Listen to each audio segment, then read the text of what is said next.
So hello guys, இன்றைக்கி நம்ம வந்து இந்த கிவ்அவே வின்னர் வந்து செலக்ட் பண்ண போகிறோம். அதை நம்ம ஜெர்மன் ரேட் வந்து கிவ்அவே தர போகிறோம். அது எப்படின்னா ஸ்பின் வீலை வச்சு நம்ம வந்து இப்போ டிசைட் பண்ண போகிறோம். நம்மளுக்கு வந்து 38 கமெண்ட்ஸ் வந்திருக்கு. அதனால் நம்ம அந்த ஸ்பின் வீலில் 38 நம்பர்ஸ் வச்சுருக்கோம். அதை ஸ்பின் பண்ணி யார் வின்னர்னு இப்போ நம்ம பார்த்துடலாம். ஸோ 26 காமிக்குது.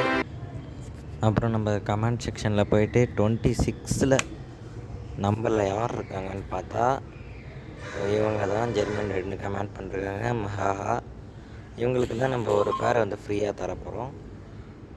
இன்னும் நம்ம நிறைய கிவ்அவேஸ் தருவோம். அது எப்போனா நம்ம 500 சப்ஸ்கிரைபர்ஸ் எப்போ அடிக்கிறோமோ அன்றைக்கி ஒரு இம்போர்ட்டட் கப்பீஸ் ஃப்ரீயாக கிவ்அவே தந்துடுவோம். இந்த மாதிரி ஆஃபர்ஸ்லாம் மிஸ் பண்ணக்கூடாதுன்னா நம்ம யூடியூப் சேனலை சப்ஸ்கிரைப் பண்ணிட்டு நம்ம இன்ஸ்டாகிராம் பேஜை ஃபாலோ பண்ணிக்கோங்க. நல்லா குவாலிட்டியான கப்பீஸாக நம்ம தருவோம் எப்பயுமே.